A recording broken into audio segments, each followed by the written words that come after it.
Good morning, everyone, and welcome to Today y Mañana. I'm Alex. This is Xavier. We're really excited to have you joining us on a bright and sunny morning. Nice, beautiful spring day, actually. I know, it feels like a spring day. Unfortunately, it's going in the wrong direction. We know it's cold and warmer from here. On this beautiful fall morning here in Charlottesville, Virginia. We're really excited to have you joining us this morning. We're glad to be here on the I Love CVille Network. As always, we are presented by Emergent Financial Services. We are powered by Vitae Spirits, by Cristel Noel State Farm Agency, by GBS Financial Services, and by CVille Picnic. And we are always partnering with Ford Adelante, the premier Latino networking group here in Charlottesville, Virginia. Got some exciting sponsor news. Oh, you do? Okay. Do this weekend, things you can do in December. So there's going to be, Vitae Spirits has sent us that there's going to be a downtown CVille holiday open house from November 19th through the 21st. So basically this weekend, you can head downtown. There's going to be lots of great deals. Not just at Vitae Spirits, but along a lot of the shops downtown, during the downtown mall. And apparently there's also going to be a raffle for a $50 to $100 gift card. So you can check that out this weekend. And then December 4th from 10 a.m. to 6 p.m. is the First Street Holiday Fair. Okay. So there was going to be a First Street Fair earlier this year. Weather made that not happen. But they put it for December 4th. They're going to put it on a holiday First Street Fair. Oh, that's going to be exciting. Vitae Spirits, Darling Boutique, I know they're all involved with setting up that fair along 5th Street. So you can check it out 10 a.m. to 6 p.m. Just in time for Christmas. I love this. Just in time for Christmas as the holiday seasons. You can bundle up, get your little hot cocoa, or if you need something a little warmer, you stop inside Vitae Spirits, grab a little something, and do a little bit of both. And then do a little bit of both and go from there. So that's a little bit of news that we have sponsor-wise for you. And of course, I know one of the things we have a great guest today, don't we? A great guest joining us shortly. See, I just used an adjective, great. Great. Is that an adjective? Yeah, great Super, in front of great guest is an I'm good adjective. at this. That is correct. Great in front of guest is an adjective. So our wonderful guest is going to be Keith Smith of Yes Team Realtors. That he's going to join us shortly. So and that's always a fun and entertaining and illuminating conversation. I always learn. It'll be the first time he's on any kind of I Love CVille Network, right? Isn't that right? It's not as though you've seen him before, but this will be his first time on Today Mañana. That's right. That makes it special. We're going to change it for up. Today Mañana. Change it up a little bit. You're saying I'm special, right? Of course, That's exactly what we're saying. Very much so. And so I know you have a little bit also of things you wanted to talk about before we get to that. Just the markets, things that you're seeing, because we always have our initial financial segment here on Today Mañana, just thinking about what we're seeing in the marketplace, how the different perspectives out there are. And I know I saw you busy at work on the Bloomberg terminal last couple of days doing a little research on this. Yeah, it's amazing how I have like 20 screens on at the same time, and then I complain because the computer's too slow. And then you guys come in and say, well, you got 20 things going at the same time. It's like, yeah, but I got to keep an eye on these running things. At the same time, it turns. But anyway, and the reason I bring this up is because I'd like to know, I like people to understand some of the things that we look at and what we see, and to a certain respect, how difficult it is to forecast what's going to happen. Mm-hmm. And so, just to give you an idea, so I think it was today, J.P. Morgan came out and indicated that they believed, or their feeling is that the Fed's not going to raise rates next year until September of 2022. Now, Goldman Sachs, right, has said that the Fed's going to raise rates in July of 2022, and Morgan Stanley says they're not going to raise rates in 2022. So, all this is important because when you think about pricing securities, in other words, where are stocks going? How do you price bonds? How do you price options, right? It has to do with two major factors. One is, in the case of stocks in particular, where's inflation going, right? In other words, for the last decade, more or less, inflation's ranged between 2% and 3%. Very easy, not a big deal, low, easy to forecast. All of a sudden, we had this bump in inflation. We're at 6.2%. We're a little higher in some places. Everything is all over the place. The concept of transitory, I think, has fallen through the cracks. That ship has sailed. Exactly. That ship definitely has sailed. And say, well, it's not transitory anymore. And the only transitory part is now it's reaching out to other things, right? Mm-hmm. So it's the transit is that it's moving, right? It's moving in the wrong direction. Exactly. And it's just, again, it's interesting how everybody has a different perspective, right? If you look at all the major houses, and when I say major houses, meaning they all have economists, mm-hmm. top-notch economists, and they all have different views. right? And when it comes to inflation and when it comes to interest rates, we have seen in the past, I remember back in the 1970s, and I know I always go back then, but that's because that was a volatile time. There was a group of economists that saw, or at least indicated that interest rates were going to go up dramatically, and there were a whole bunch of economists that said, no, interest rates are going to stay where they are, right? So that group, the group that thought interest rates were going to go up, won out, right? I mean, they got it right. Well, that same group, once we hit the 1980s, they felt the same way. They think interest rates are going to stay high, they're going to go up higher, and the other group said, no, now interest rates are going to come down, and this is why. And of course, they won.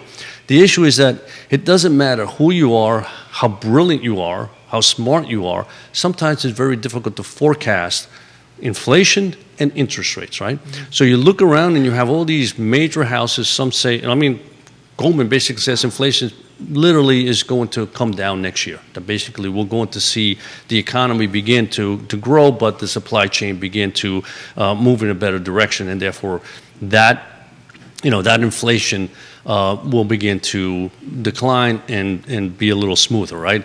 Some of the houses say no, the inflation number is going to continue to be a challenge for at least another year and a half. Mm-hmm. So in other words, which one is right? Who's right?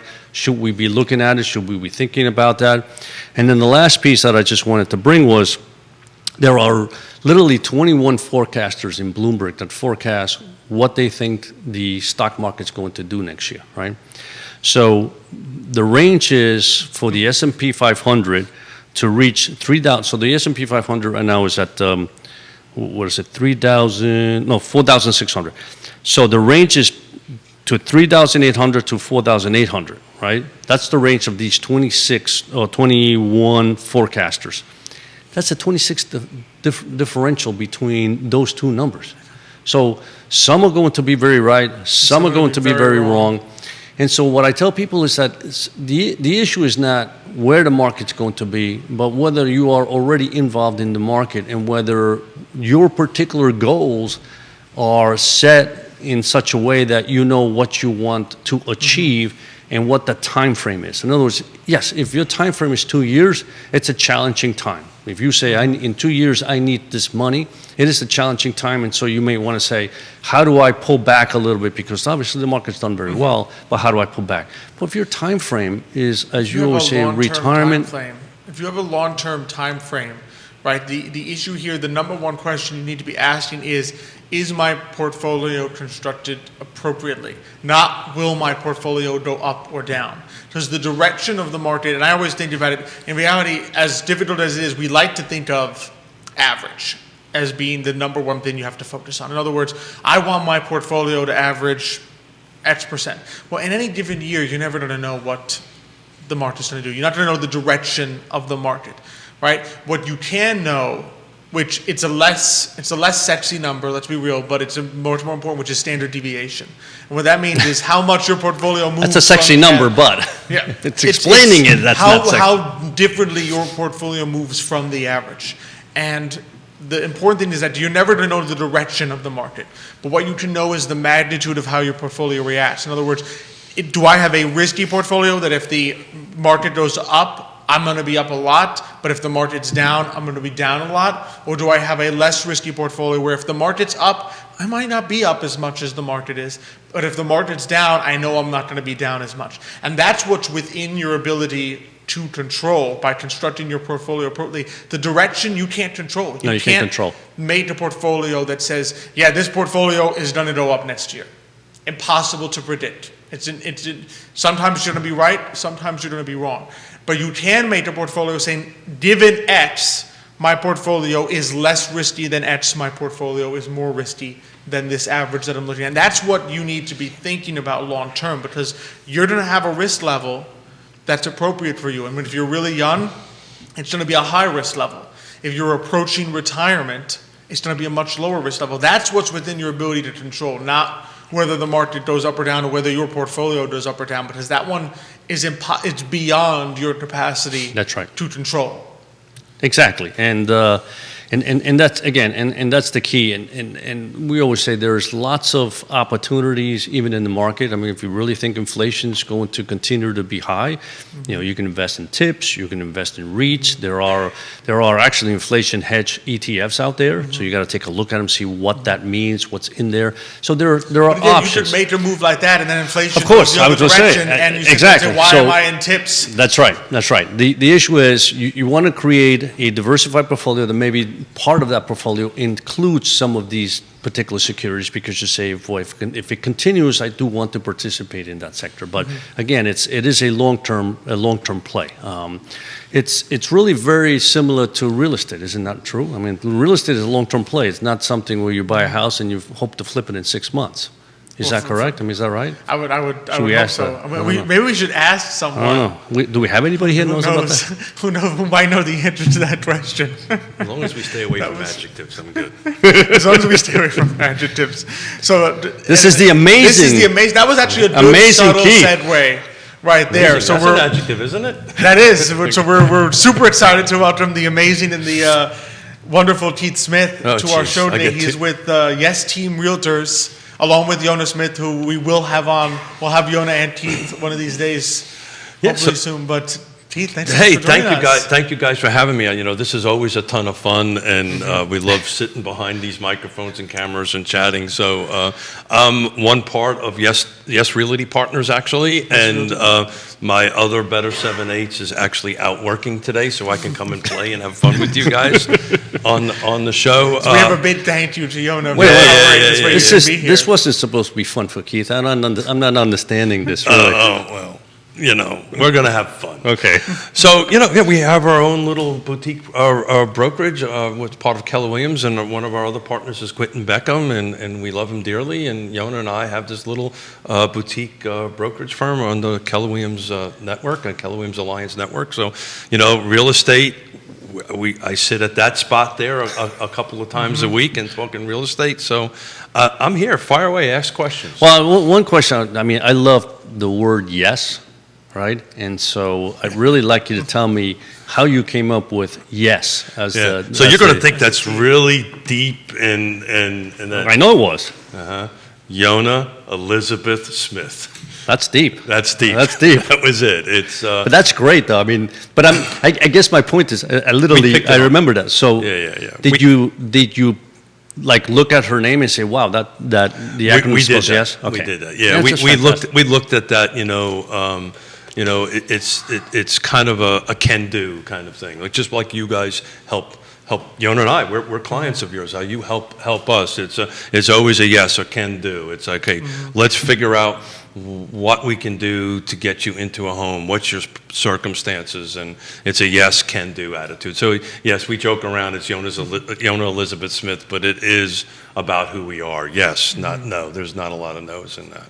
That's the beauty, and that's what I meant when I see yes. It's a very positive, right? Very positive word, and that's the beauty of it. Yes, it can be done. We can do it. We can do it. We can help. We can do it. And if the yes is not today, right? The yes could be say, hey, get together with you all, or with a mortgage broker or some other folks, try to figure out how to get your financial house a little bit in order, so then you can turn around and be ready to buy when your credit score is a little bit better, or so forth and so on. Man, I took a bunch of notes as you were talking, and we're always asked, Yona and I, what's the next roadblock, right? What's the next roadblock to the housing market? And the word I keep on coming up is inflation. I think we've all kind of figured out that, insane, historical, low mortgage rates was never going to last forever, and we're starting to see that tick up a little bit. But I'm personally a little concerned about inflation, and that's we had this on our show when you had you guys on.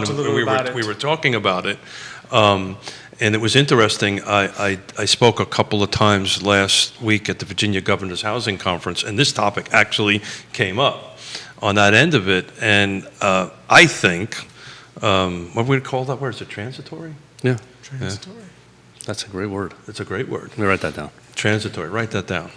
I'm trying to process what it means, but that's a whole different cares? story. But yeah. Who really cares? But I think what I'm really worried about is not necessarily the inflation. I'm going to focus a little bit on new construction, right? Right. I think material costs are going to start stabilizing to come down. It's the labor is the real inflationary, in my opinion, the real inflationary factor in this. And I don't know, you guys are geniuses on this end of this stuff. I don't know how we work through that. Does that make any sense? Mm-hmm.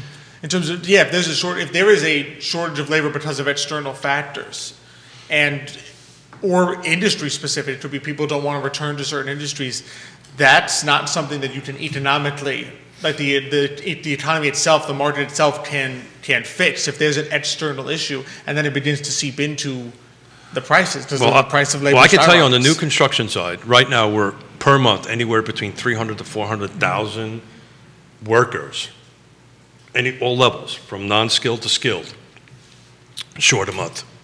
So there's nationwide. So that number's nationwide. That is nationwide. Okay. There's 300, this is according to the National Home Builders Association, there are between 300 to 400,000 workers short on that. So I think you'll see the inflationary pressure from 2x4s and so forth and so on. I think you're going to start seeing that stabilize, maybe transitory kind of bore to the middle a little bit. But I just don't know how you fix that shortage quickly. So Keith, actually the question though is, if the housing starts numbers that have come out recently have been more in line than they were at the beginning of the year. They were booming, right? Now they seem to be a little more in line. So really the question is, if you're short that kind of labor, then the expectation will be that some houses will not be able to be built, right? Exactly.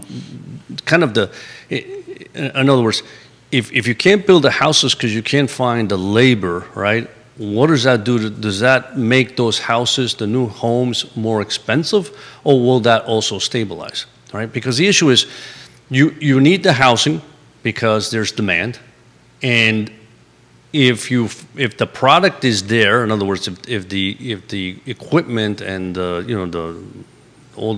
everything in Sticks and bricks. the sticks and bricks that you need to build a home, if they're there, but you don't have the labor, right? Put them up. It doesn't change the price of the sticks and bricks, right? No, I don't think it would impact that too much. It may have something to do with it because you need labor to produce the sticks and bricks to get delivered to the job site, right? And for them to go vertical.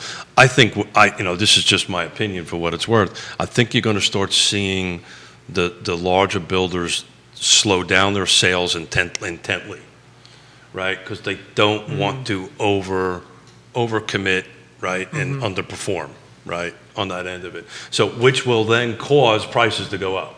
That's right? what I was going to say. So in essence, in reality, no matter what I was trying to get to is, to a certain respect, no matter how you get to it, prices are going to go up, because if they're holding back building houses, but the demand is still there, then those houses are going to go up in price.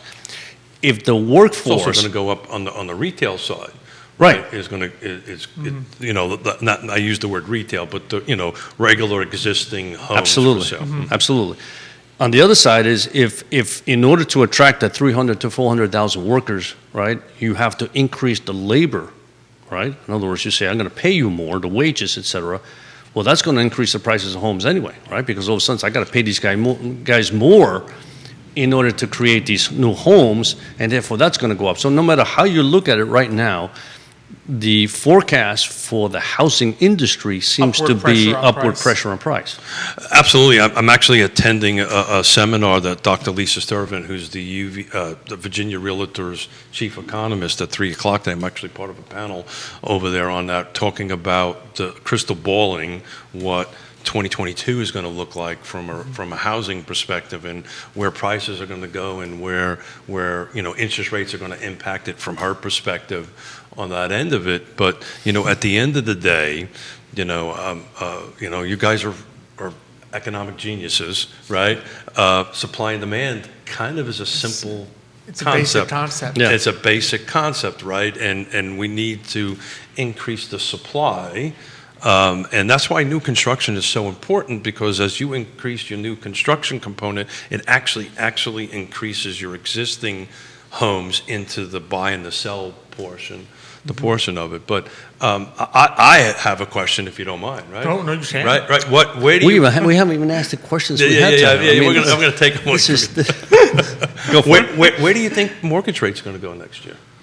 Where do you? This is supposed to be about Yes Realty, not about mortgage rates, interest rates, inflation. But this is. I mean, this is what we you do. can So without any doubt, there's two pressures on mortgage rates, right? One is that the Federal Reserve is now buying less mortgages in the open market. Last month they bought $5 billion less. This month, meaning in December coming, they'll be buying $5 billion less.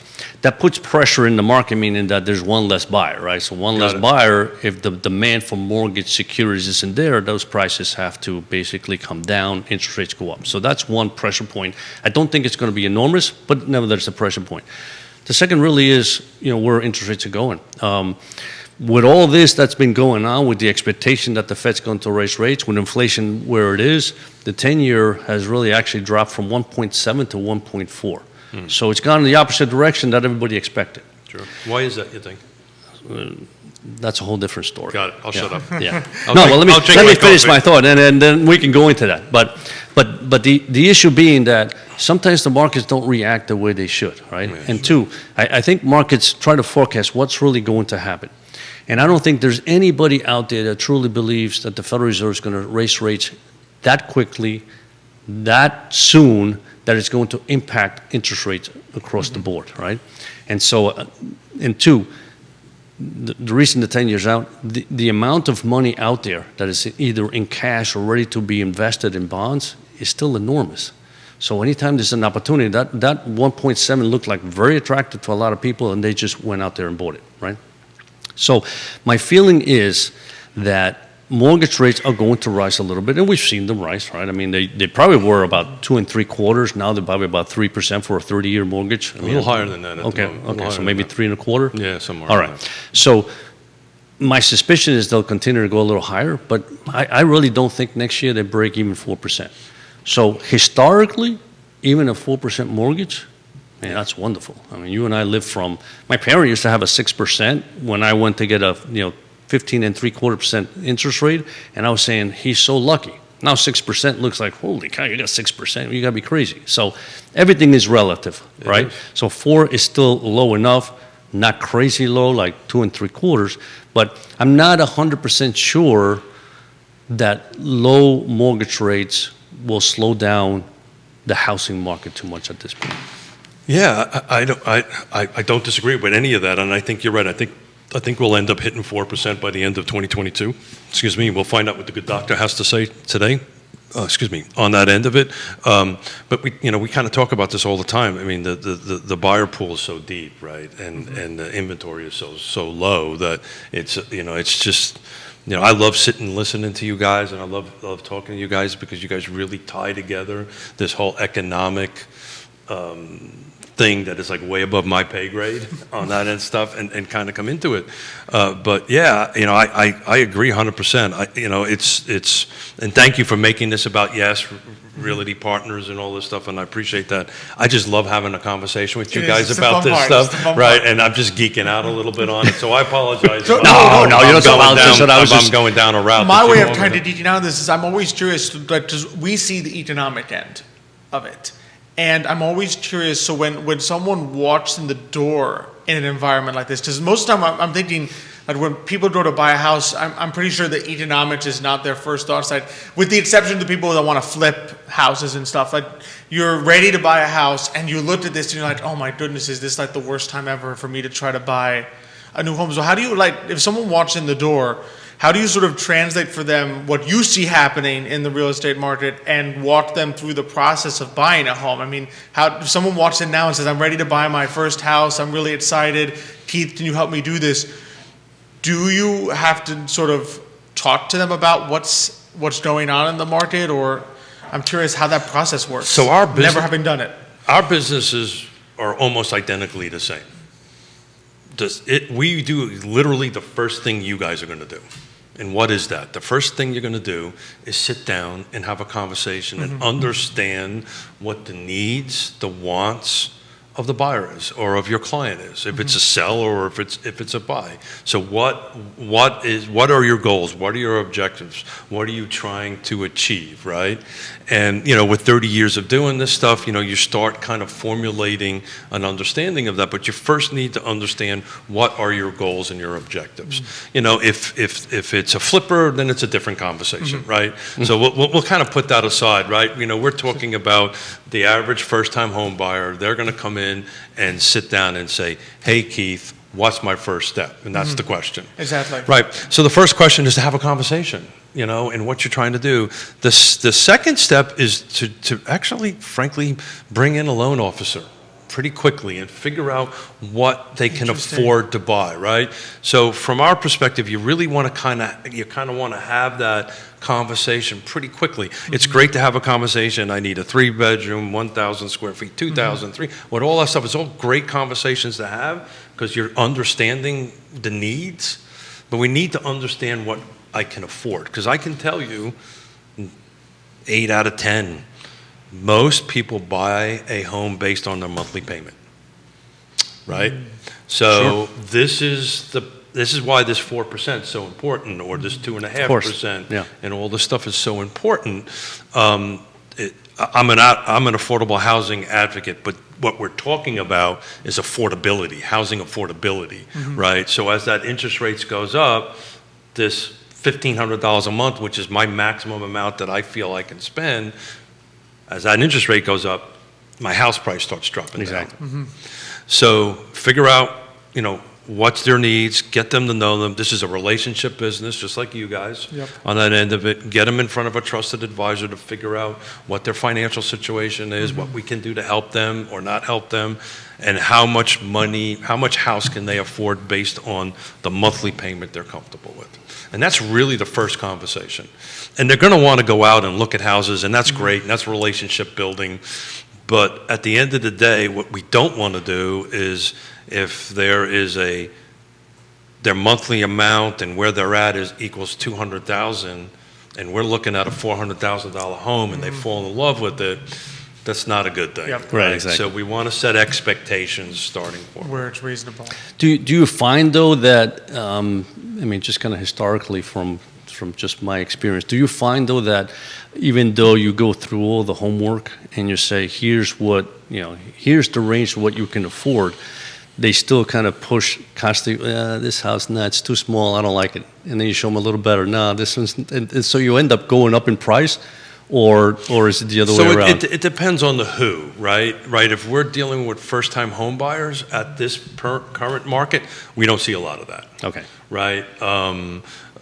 Empty nesters. Right, we say, well, I really only want to spend this much, I want to spend that much, and then they look at a house that's a little bit more because they have the fiscal ability to pay for it, then we kind of go there. Okay. That conversation is more on the seller side. Right, that conversation is more on the seller side, where I'm sure there's a question in here about that somewhere on that end of it, but that's more No, I'd happens be on interested the to know seller. about the seller side. How does that'd be interesting, because the seller, I suspect that all sellers are trying to figure out, what their house is worth, but they always assume that there's kind of gold in their house. Sure. And right. My neighbor sold it for $1 million, so mine's got to be worth 1.2. Well, with the exception of me, we all kind of think we're smarter than when we actually are. Right? So that's a whole different type of a conversation. The front end of it is not really any different, right? The front end of it is establish the relationship, establish the expectations, find out what exactly that particular property owner is trying to achieve, which is really no different than what you guys do, right? Right? We sat down and you said, what's our goals? What's our objectives? And believe it or not, I sat back and shut up. Nah. But the reality of it is then you said this is really the right path, and then you are our trusted advisors, and we believed you, and we this is what we're doing. That process is really no different on that end of it. One of the, and I Jerry Miller and I talk about this on Real Talk all the time, and one of the things I love about doing that show for 3 times a week, it actually makes me better at what I do, because it forces me to dig into this data and into this information that we're talking about. So when we have a conversation with the client, I can support it with facts, right? But generally, yes, everybody thinks our home is worth and what the market actually can absorb. When we sit down with the client, we go through we call it a CMA. We actually do an analysis, which is the same as an appraisal. It's just not an appraisal, right? And then we lay out the market, and then it's your decision to make on if our range is X to Y, this is where we feel it'll move, and this is where we feel it'll move in a certain amount of time. On that end of it, then the decision is yours, of course. If you want to go much higher than that, we'll probably counsel you that that's probably not in your best interest. Do you ever find people that's like, well, you obviously don't know what you're talking about, so I'm going to go to somebody that agrees with my price? It happens all the time. Okay, and then they come back and say, gee, maybe he was right. And that happens all the time. All the time. and you get a phone call back and say that. And here's the problem with that. And I'm going to give a shout out to a gentleman by the name of Michael Guthrie.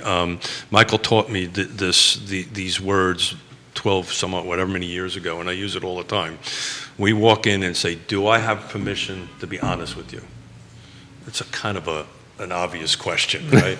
But when the client says yes, then we are very honest with them. And then if they don't agree with us, that this is your decision. Right. We could be wrong, right? It's happened once or twice. Just only in the last 20 years, 30 years. 30. Okay.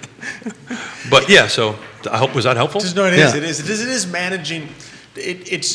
I like that question about, can I be honest with you? Because sometimes I think people assume that's what they want, but deep down, you kind of just want someone to say, yes, you think your home is worth $1.5 million? Guess what? It is. Yeah. And it just... And we're the people to sell it for. And we're the people to sell it for. Life doesn't really work that way. Exactly. Well, it's not only that. Look, real estate from a sales side of it and from a buy side of it, unless it's cash, requires three entities to make a deal happen. What are those 3 entities? Buyer, seller, and the bank. The bank, yeah. Which the bank is the appraiser, right?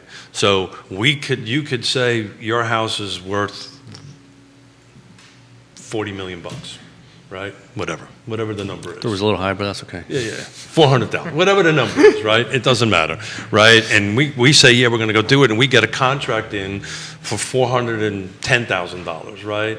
And Alex is the banker, and Alex sends out the appraiser, and then all of a sudden the appraiser says, no, it's only worth $380,000, which was the number that I gave you to start with. So what are we going to do now, Coach?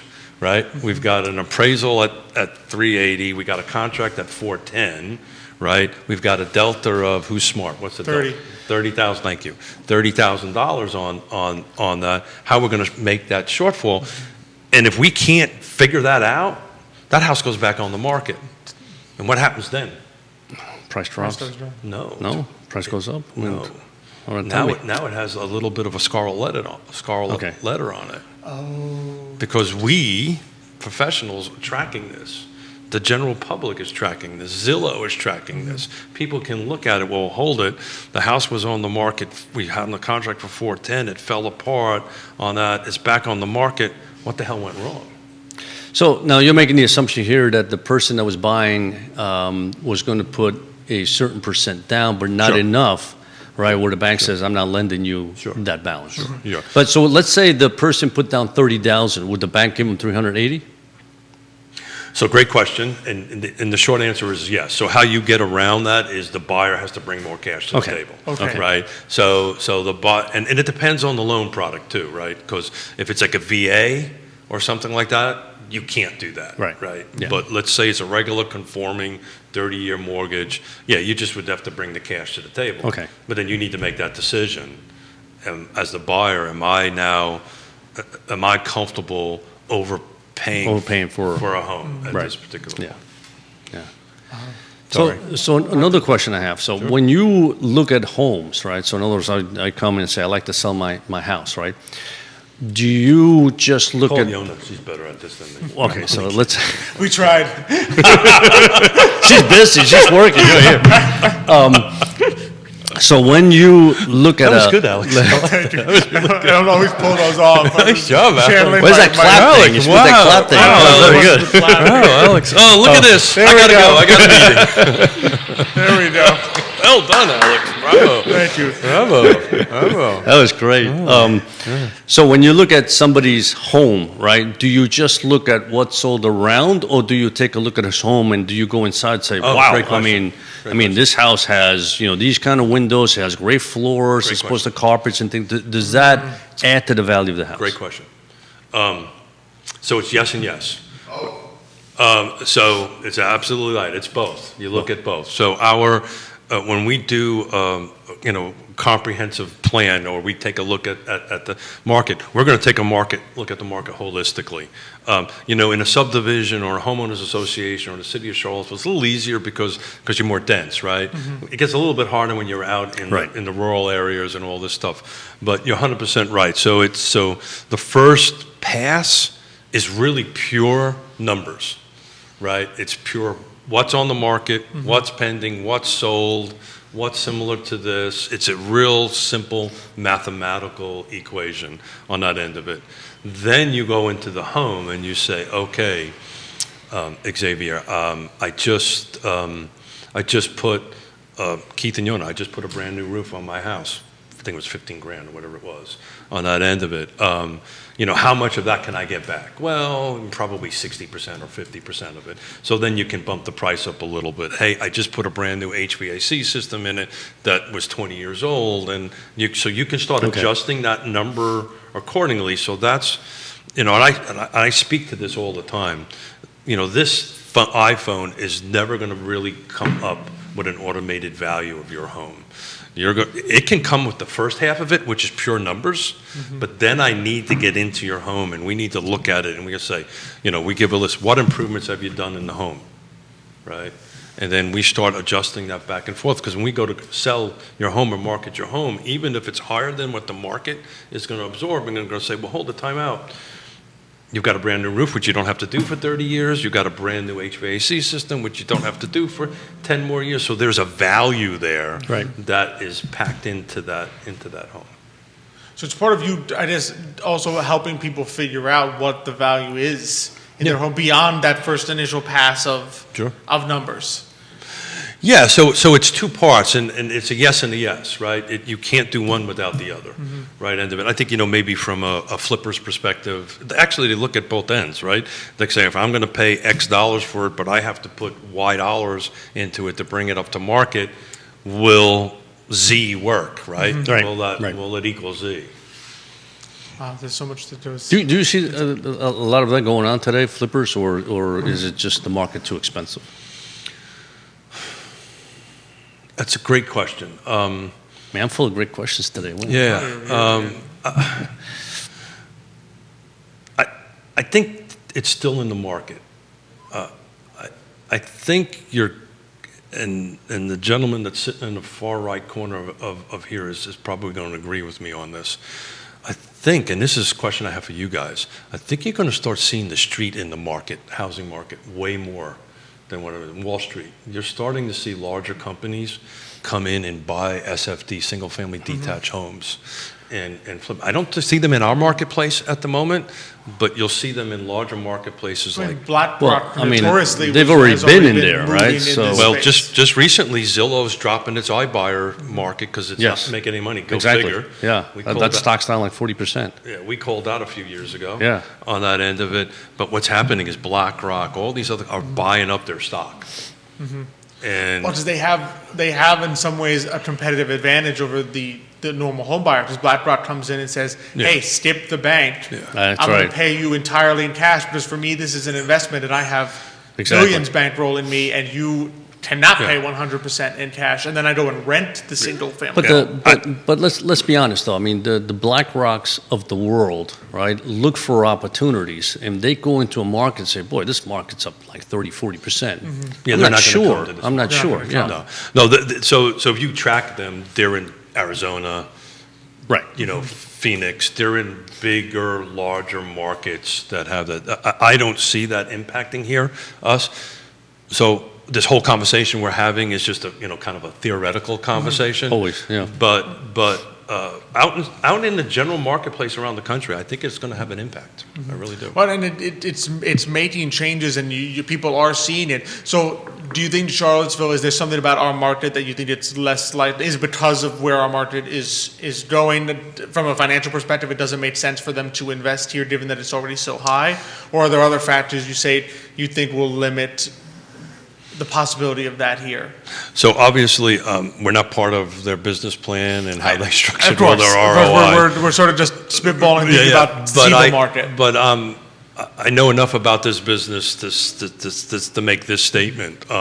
Volume matters in their business plan, right? So if it's 1 or 2 or 3, right, it's not going to work for somebody like a large entity to set up shop here, because you're going to have local people, right?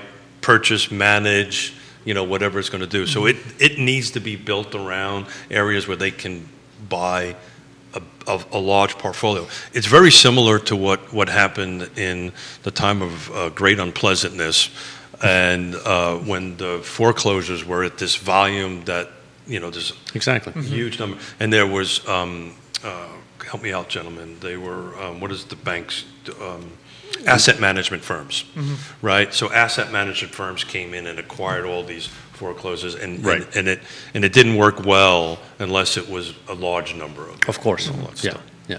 It needs to be No, that's exactly. I mean, that's how they operate. It's the same thing when all this quote unquote, when people couldn't pay their credit cards last year, they didn't go buy just one little piece, right? They bought the whole bank's portfolio. the whole right? portfolio of debt. Exactly. And no, I agree that's how it works. I mean, BlackRock's going to come here and say, I'm going to buy 3 homes. No, it doesn't. No. Yeah, so doesn't do I just don't anything want the folks who are watching to start thinking that this is going to be a huge impact for our. That's what I was thinking. Our Yeah. region. I think we're just wonking out a little bit on how that works.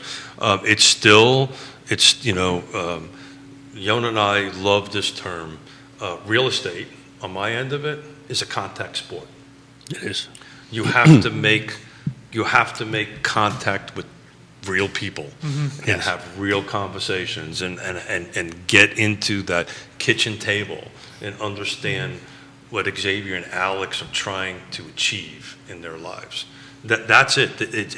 That's the simple breakdown of it. And then you bring in your 30 years of experience, 20 years of experience into that, and trying to help move that contact sport, move that family or that person into where they're trying to go. Where they go.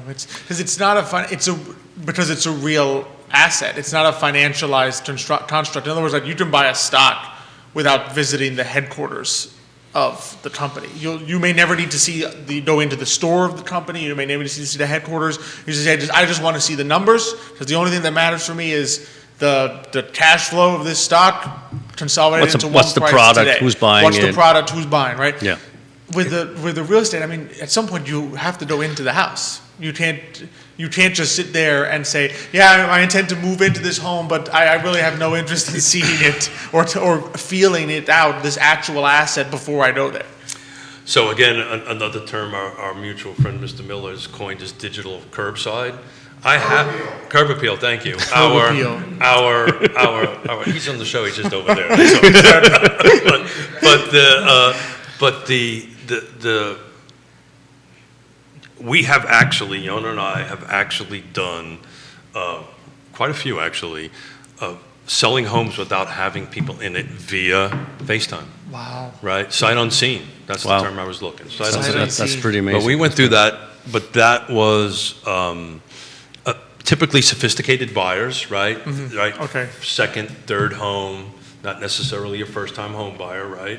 On that end of it. So the who you're working with on the buyer and how you help them is very specific on where they are and doing that end of it.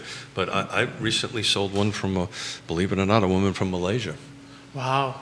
But that's got to be a small percent, right? On one hand. Yeah, yeah. 2 hands, maybe. So this brings me to another very important question, I think, for you, Keith. When I look at the real estate We'll market, come and list your house tomorrow. Is that what it was? when it comes, not until they leave. When it comes to the real estate market, right? One of the things that I see a lot is there's real estate people, and it's unbelievable that when you go to parties or events, there seems to be, like 50% of them are even giving you insurance. They work for insurance of real estate, right? But what I do realize is that in order to be a good real estate agent, right, you have to be in the business for a long period of time, right? Because the people that are only there for short periods or work part-time, my feeling is, and again, I might be speaking off terms here, but I don't get the feeling that they understand the markets and the markets meaning where they live, as well as people have been there day in, day out. They know everything about it. In other words, when somebody approaches your home and say you want to sell it, somebody approaches your home, I want the person that has been around for a very long period of time, and they come and say, by the way, you see that tree over there? That's an eyesore, so we need to get rid of that tree. That's a minimal thing, but things of that sort, right? And so how do you see that from your perspective? And I know that you're trying very hard to expand, the people that work with you. How do you see this working out, and how important is somebody that comes in and says, I want to make this my lifetime goal to sell real estate, as opposed to, I want to do this for a couple of years? Yeah, so I'll go back to this contact sport end of it, right? And how do you become an expert at anything, right? There's a whole 10,000 hours rule, right? You do something for 10,000 hours, you become an expert in it, or perceived expert, excuse me, in it. So we at YRP are trying to engage young, dynamic folks. We had this conversation on Real Talk about last week on that end of it. So we're trying to do that. The way to do that is you bring in, a young, dynamic person, and you help apprentice them. It's no different if I wanted to join your firm, right? And I have my license.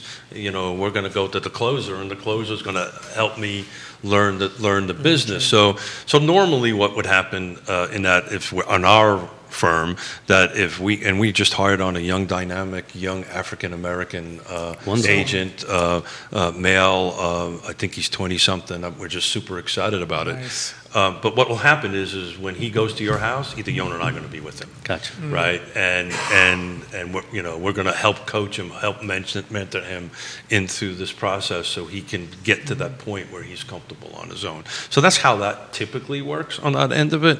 But yeah, it's again, it's a contact sport. You've got to sit down at people's kitchen table, and it's very it's very honest and open conversations you have to have. So basically what you're saying is, when you look for a real estate company, you want to make sure that the people there have been in the business for a good period of time, or have that the are support knowledgeable network. about it. Have a support network. Sure. Mm-hmm. Well, that's what I meant. I mean, there's somebody there that you can say, yes. I mean, he's been here a long time, and he knows this market very well, and the real estate market, and everything that needs to happen before I either sell my house or buy my house. We as an industry need to get more diverse, young, and dynamic. Our average age in this area is like 57 or something like that. But it takes that long to, at the same time, it takes that. In other words, you get somebody young today, and you have to train him or her, right? And that person, it's going to take them a good 10 years, right, before they become as good as you. They may be dynamic, and they may bring a different. But it's also Xavier, it's two-way, right? We're about the same age, right? So if you bring in somebody that's younger that can use this a lot better than you and I can, and this is where the industry is going, right? At least at your first step. On that end of it, it's two-way. You help me, I help you. True. So it could be two ways. And have you seen the average age? Has the average age been increasing, or has it been pretty steady for a while? Yeah, it's. I think it's increasing, but so incrementally. It's a huge divergence between the age groups, and I can tell you in our area, we talked about this the other day. We're not diverse by any stretch of the imagination, both on age and race. Yeah. Absolutely. Yeah, I was just trying to think ahead to where, like, in other words, is it a lack of new people coming in, or is it just that this industry has, for a very long time, been heavily weighted towards people who have been doing it for a long time? Yeah, I think like anything, it's a lack of education on our part, on my industry's part, right? I think it's a lack of education of getting out there and energizing Nick or energizing some young person. Are you trying to recruit here? Because I'm totally trying to. I mean, this is not working out. I think we're done with this. Call me. It's honestly energizing. So this could be a career. So you can hit this whatever sales goal or whatever income volume you want to reach. It's going to take a time. 10 years is a little strong. I think 3 to 5 years. If you really do this 110%, you can do well in this industry. But you've got to put that time in. But it's part of having the right mentality of the people that are already in it, because there's a tendency, I think, to, if you had current realtors whose only interest was, well, I don't want more competition, right? That's a very different mentality from yours. One of the things we've admired about you and Yona is that you kind of have that mentality of, no, I want to encourage younger, diverse people to enter into this business. You don't see them really as, oh goodness, I'm going to make more realtors, which is just more competition for me. You tend to take the opposite perspective, that this is better for you. Oh, without a doubt, 110% is better for the industry. It's better for everything. Look, if it's like your industry, right? Every industry kind of has people that maybe are not at 110%, right? Right? The people that are a little bit lower than that are kind of hurting the people that are 110%, right? Exactly. So if you can help the people that are lower get up to 100%, it benefits everybody. That's right. A rising tide lifts all boats. I heard that before. That's good. That was pretty deep. Yeah, that was deep. That was nice. Yeah. That was a great touch. No A clapping. metaphor there. That was the clap here. That was the clap. Oh, the clap, a little metaphor there. We went even beyond adjectives. We're at metaphors now. That's right. Whatever that is. I was going to ask Google what a metaphor is, but I won't do that. Later. The only challenge that I see for you guys, though, and that's also something we talked about, is that when somebody young comes into this business, they say, okay, how much am I going to make, right? Yeah.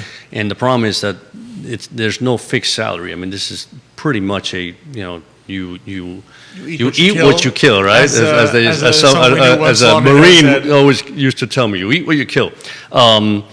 And so I would say that's an enormous challenge, because if you're young, energetic, and want to be in the business, but you don't have any savings, you come into this business, you say, so wait a minute, so the first year or maybe year and a half, I don't make any money. That's tough. That's very difficult. That's the that means, yeah. So is there another way for this business to pay? For example, even in our business, not necessarily our business, but in the brokerage business, right? You come into a brokerage firm, everything in a lot of brokerage firms is commission. But they don't sit there and say, okay, everything's commission. So they do have, it's like, okay, the first year we're going to pay you X, right? And then after that, you got to build your book and you're on commission. And the second year, we're not going to give you full commission because you got to pay us back for what we paid you, right? So, I mean, there's a give and take there, but at least it's like, okay, I make something and I can see if I can make this work. Is there any way that can work in this business? I'm sure there are models out there that works, but my counter argument to that is one of the beautiful things about our business, the way it's structured, all our agents that are under the YRP umbrella, they own their own independent businesses. They are independent businesses, right? They just, under the brokerage model, they work under the brokerage.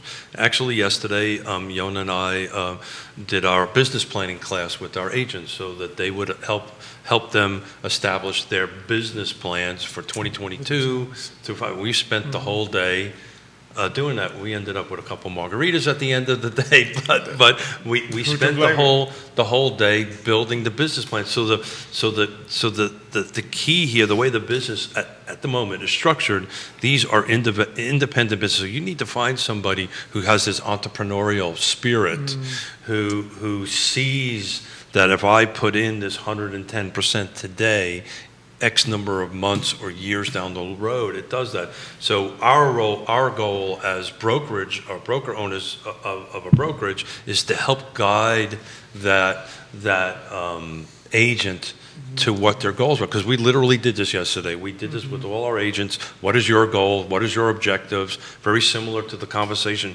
By the way, thank you for bringing that up. We talk a lot on these microphones, and we never really talk about how the process is of sitting down and helping a buyer and seller. So thank you for doing that.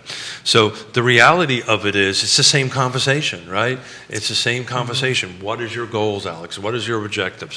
What do you have? What can we do to help you get there? It's really no different. In some ways, it's almost like an entrepreneurship class in and of itself, because you're going to have your own business. It is your own. It is your own. And you're helping walk them through.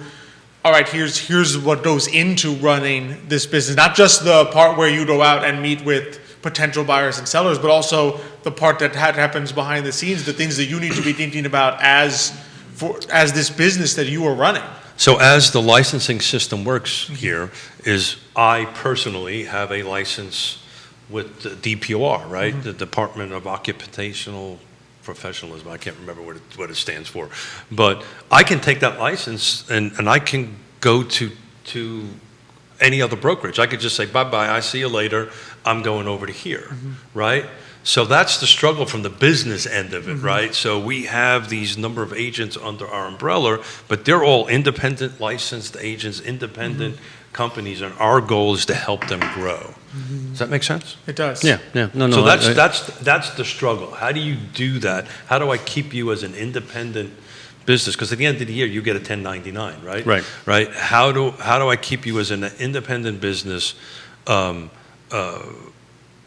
Coach and mentor you and say, okay, well, I'm going to enter into a contract with you, because that's the way it's going to have to be, that I will pay $50,000 as you outline, and then what happens 6 months from now? I say, no, I'm moving my license somewhere else. So how does that work? Well, obviously you got to lock them in.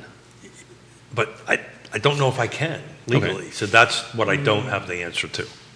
I don't know if I can do that. A contract's a contract. I'm not a lawyer, but I mean, to me, a contract is a contract. But the licensing supersedes all this stuff. That's what I don't know enough.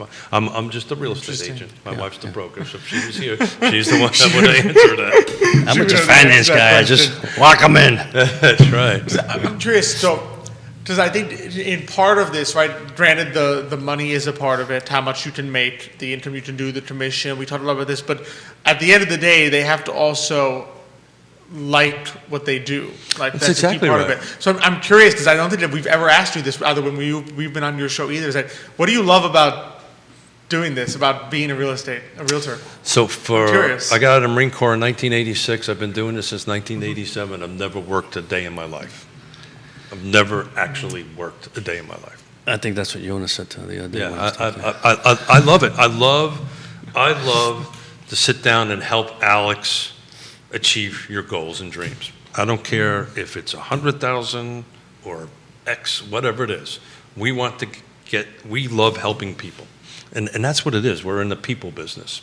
We're not in the house business. We're in the people business. Exactly. That's perfectly said. I mean, and it's funny, before when he asked, I said it's people, and you can tell. I mean, in your business, you have to be a people person. If you don't enjoy talking to people, you're in the wrong business, because that's what it's all about. But you brought up an interesting point, right? So just to talk about this whole contractual thing, let's take what because I honestly don't get me in trouble here. I'm going to totally get you in trouble. I honestly.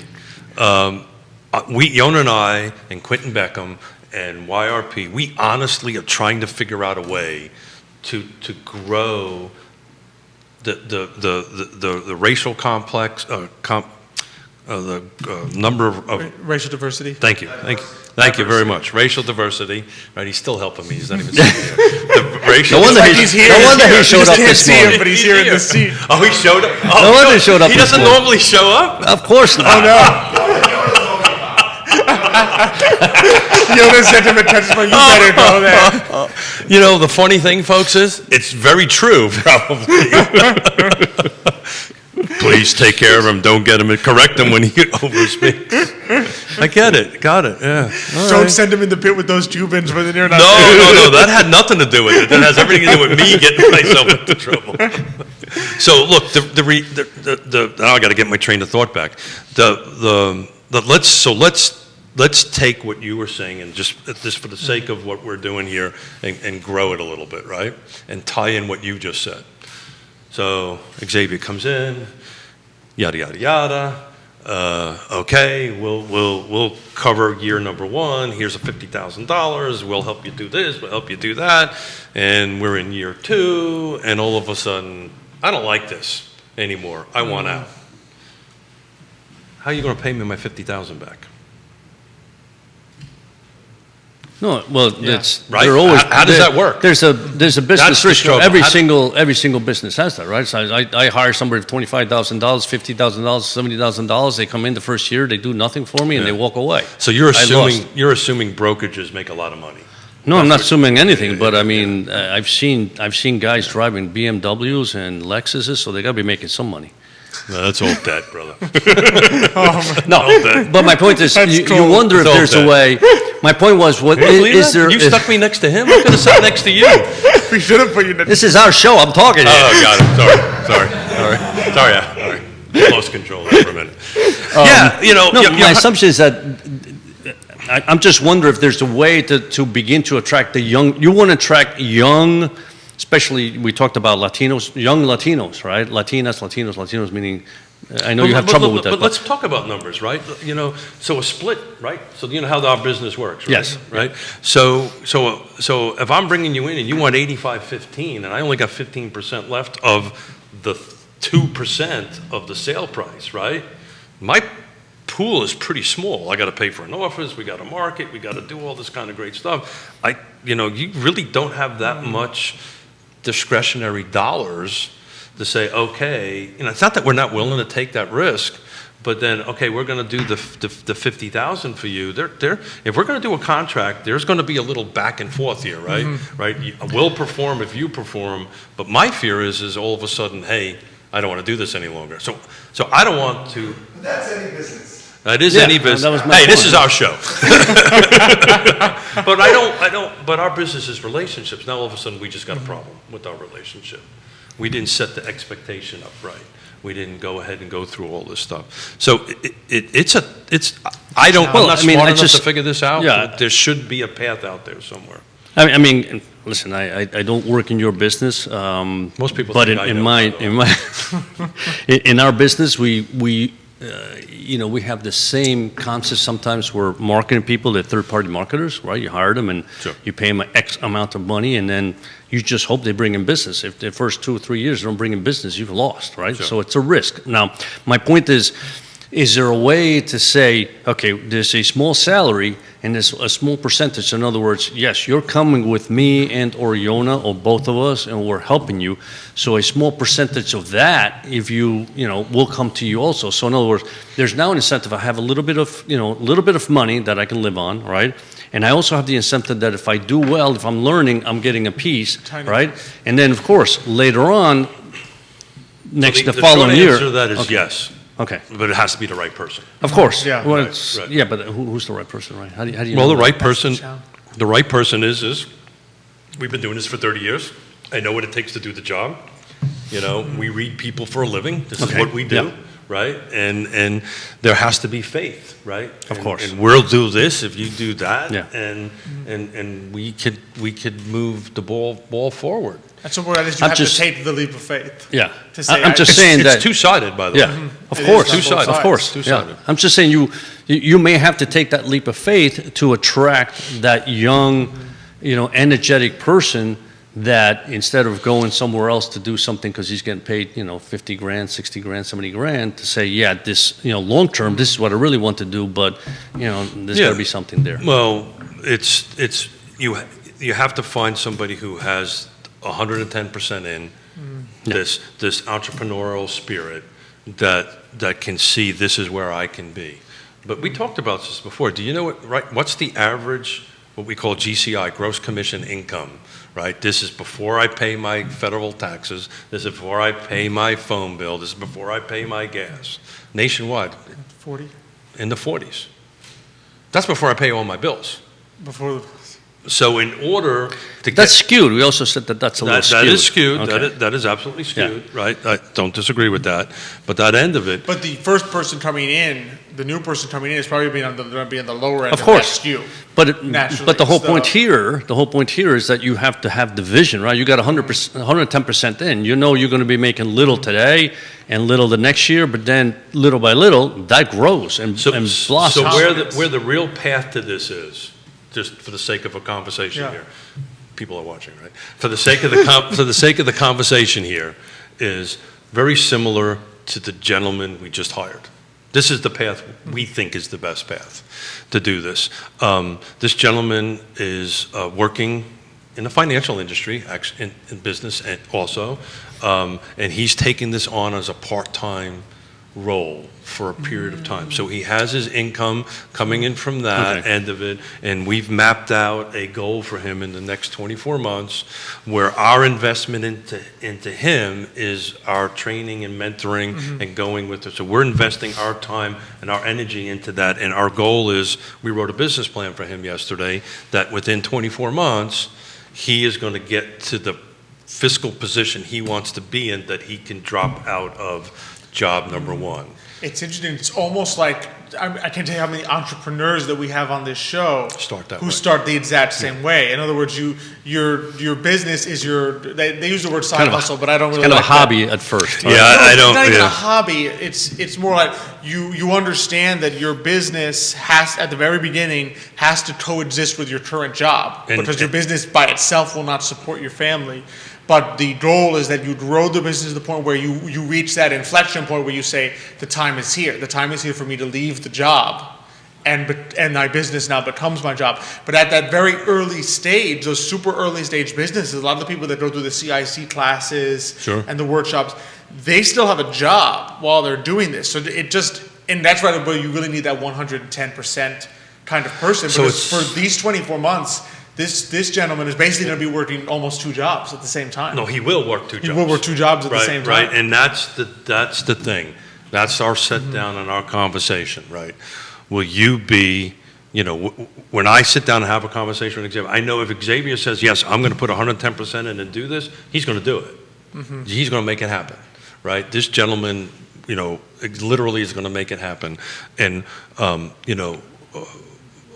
one of the reasons why I'm excited about being on your show, I come from a building and development background, and most of my subcontractors we used to hire were Latinos.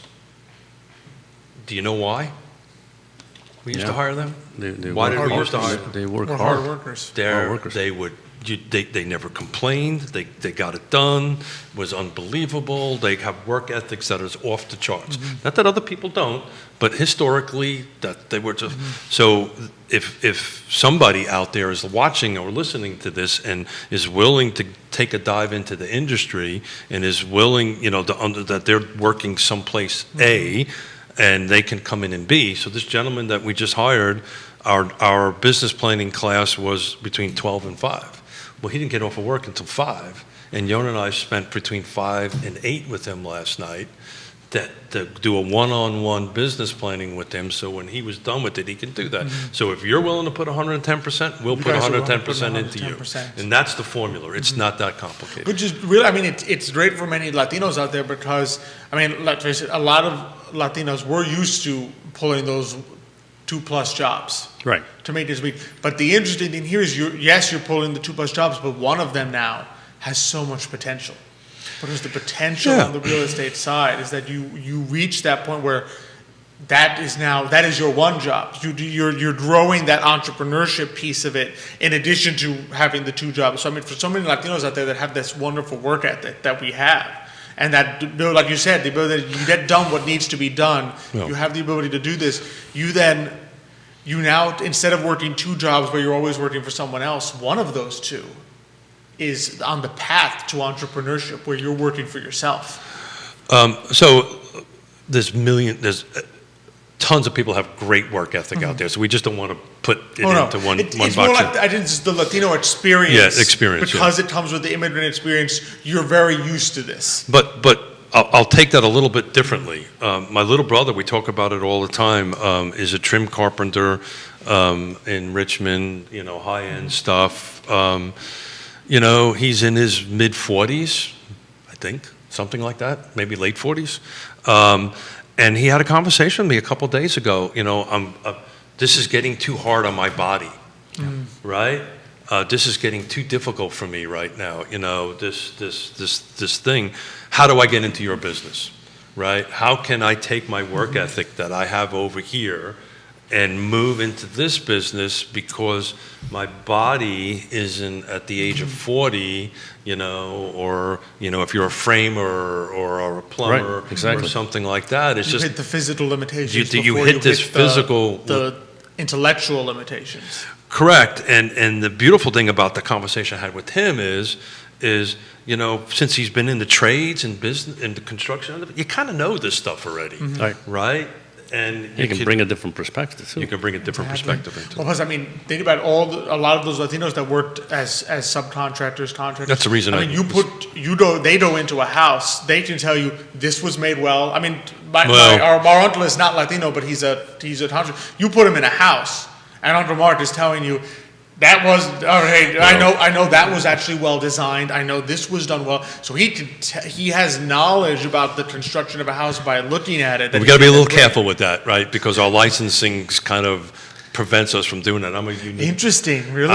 Yeah. Sure, because you have the guy that does the inspection, right? That's exactly right. Yeah. So you want to be the source of the source. I want to do that. For me, it's extremely difficult because I've been a Class A contractor since '87, right? So I'll walk through a house and go, yeah. But I preface it that this is from that perspective, but we need to bring in somebody else to go ahead and look at it. So it's a third party, independent third party that looks at it. But you'll have that knowledge internally to be able to determine. You can help guide the conversation a little bit. What I was going to say also, the beauty about your particular job, right, is that if you're working a job 9 to 5, I can still work as a real estate agent, right? Because absolutely. I would assume that and maybe I'm wrong, but the majority of work you do is probably on the weekends. Is that right? It used to be like that. It's not like that. But we're like you guys, right? We're used to working 7 days a week. That's what we Anytime. do. That's what we do. Right.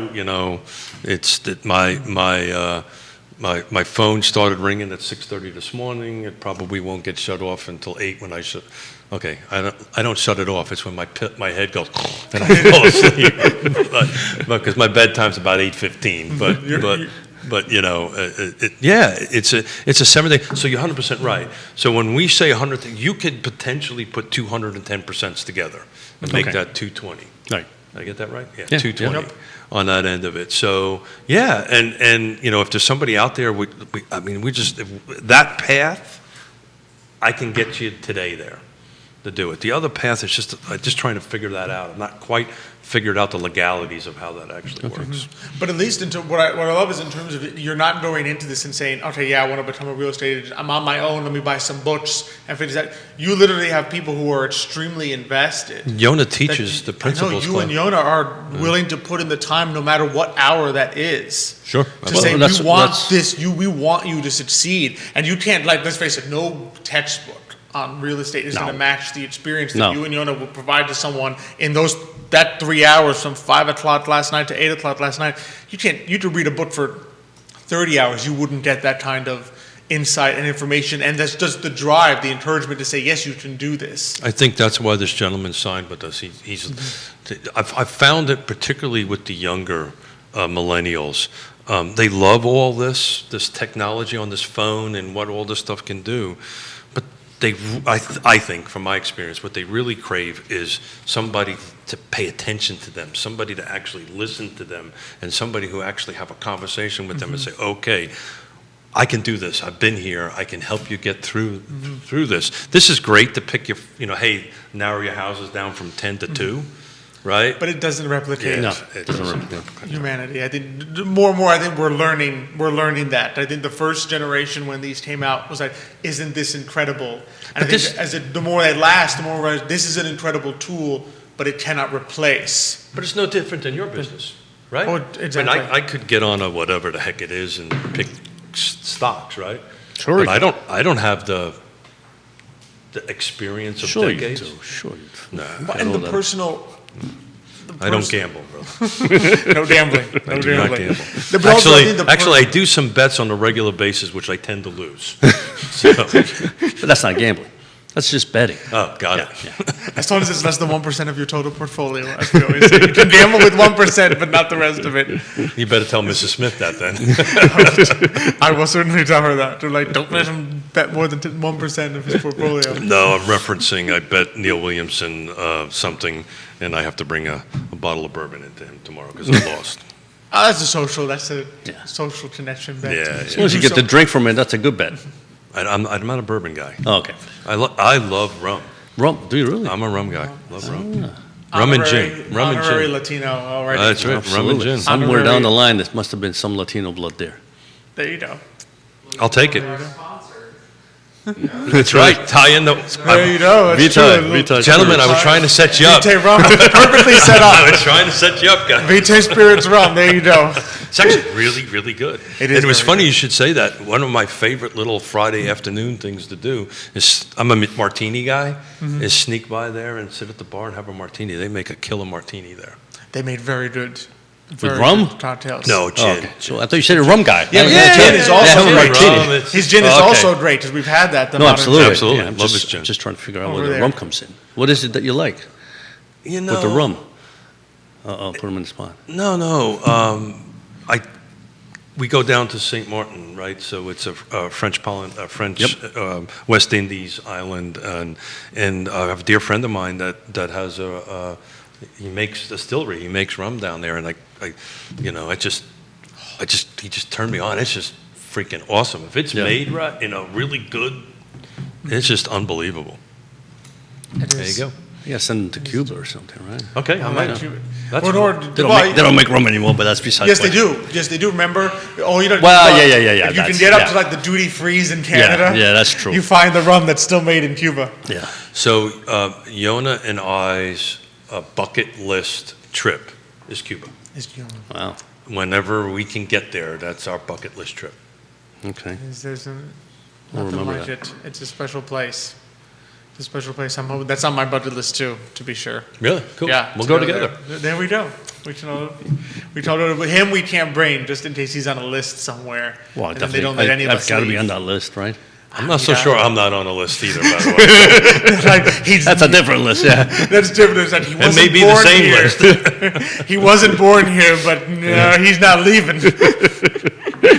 That's the challenge. Oh man, Keith, we've blown right past our. Oh, cool. our No, this hours. has Isn't been that this awesome? has been so much fun. This has been great, This has been yeah. sort of- And Thank Gotta you. ask and what you I the wanted same to say thing. Oh, before, go. though, I want to say before is, I think, not to, blow smoke here, but the difference between, yes, what you two bring to the table, you and Yona bring to the table, versus other real estate people, and I don't know them all, so it's hard to say, but I know From your both of you, experience. yeah. How you approach your business, how comfortable you are, Yeah. you're affable, right, and you're knowledgeable, and you're good people.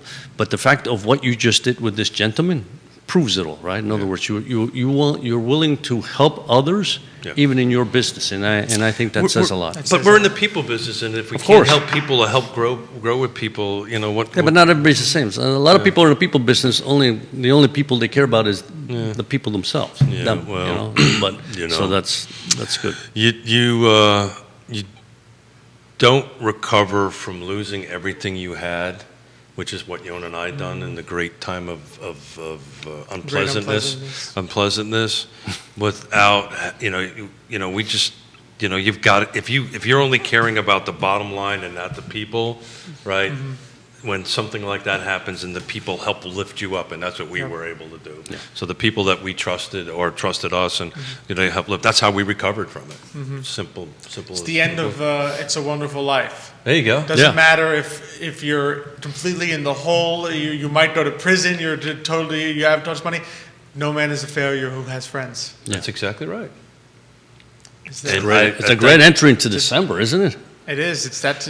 Well, This is what we should be thinking about all year. But That's true. fortunately, I think Thanksgiving and Christmas sort of Yeah. help to remind us of it, even if we forget it in the first 10 or so months. So the reason this is so easy for all of us, and I Love Charlottesville, and Judah and Jerry and everybody, because we start off with a core of friendship. We're friends. We trust each other. So it just works. Absolutely. It's true.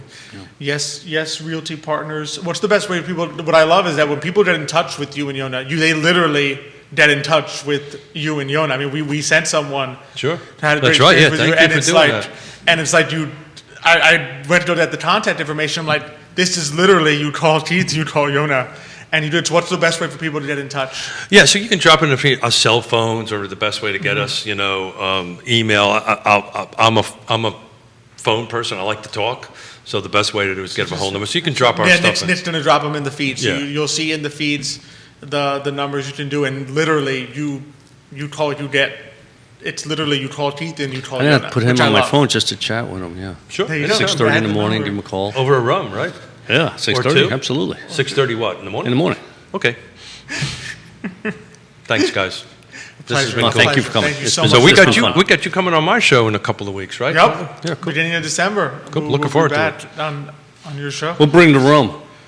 There we go. That's what we'll do. We'll bring. Well, my problem is I'm out of my stock, so I got to go down and pick it up from my buddy.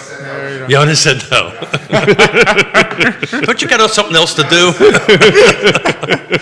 Right? He's just always in that singing thing. He's like your little bodyguard. He's been hired for you.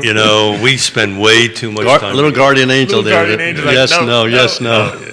He knows me better than most of my family members knows me. So Well, you guys been doing a show for a long time. It's been 2.5 years. I know. And did So you know many each other shows. before that too? No, Oh, okay. sure didn't. That it's interesting. Everything we've been talking about, relationships and chemistry and getting, that's literally what happened. It was that quick. It was that quickly that it clicked, and Yeah. I'm still learning. He's teaching me. Maybe I teach him a little bit, but Vice versa. But absolutely love doing Absolutely. Well, No, you it's both a- have personalities easy to click with. I mean, I click with both of you, and I don't have a good personality, so you it. guys have Did to. you just say you don't have a good personality? I said that, yeah. You have an awesome mustache, though. There we go. Thank I you. mean, it should be awesome. It's been there for. How long For have a you long had time. yours? Since college. What year? So I think it was my senior year in college is when I grew it, and So I what was would that be, convinced that 70? if I shaved it, I wouldn't get A's. I'm not going to say Or the other whether it part. worked. So then the But- 70s, so what was you that? win. Oh, okay. I've had this since 85. Oh yeah, it's definitely 70s. Yeah. Good for you, man. 70s, yep. Has any of the kids seen you without it ever? No. No, in my entire lifetime, Yeah. I have never seen. Yeah. In fact, old pictures where he doesn't have it, Who's you this get dude? this weird cognitive dissonance that, like, Who is that? who is He's this a little man? kid. That- It's the same thing with both my kids. They've never seen me without Yeah. it. There you go, and I wouldn't have it any other way. Wouldn't Thank have it you. Any other way. But thank you. Speaking of gratitude, it's funny because this is the one week where we don't have anything that we're saying. Next week we'll have on X because next week is Thanksgiving. That's right, Thanksgiving. Happy We Thanksgiving. want to make sure we wish everybody We wanted to wish a everyone a wonderful happy Thanksgiving and Thanksgiving. just say, just how thankful we are Yes, to be on this all set. of us. So to what be what here does with you. Thanksgiving in the Urpí family look like? Well, I think Thanksgiving is. Quieter than you would think, given that half the family is You Italian. mean food-wise or people-wise? Well, whatever. Yeah, So the thing is, my mom is the most amazing chef. So the turkey is incredible. The stuffing is incredible. She's always experimenting with new things, so there'll always be something that is kind of new. Like one year it was like a southern oyster stuffing. Ooh. One year it's like the cream pearl onions. Yeah. That show up there. There's always like the green beans with the little crispy fried onion on the top. Wow. She makes the the Brussels sprouts. Which Well, we're going to stop Nick talking loves. because I didn't eat breakfast and my stomach just. So we do a fried turkey, Oh. a baked Turkey. turkey, and we always do a lasagna because the half of the Italian side of the Yep. family. When we used to be in New York, there was Tell always. them what used to be done in the Cuban household with the turkey.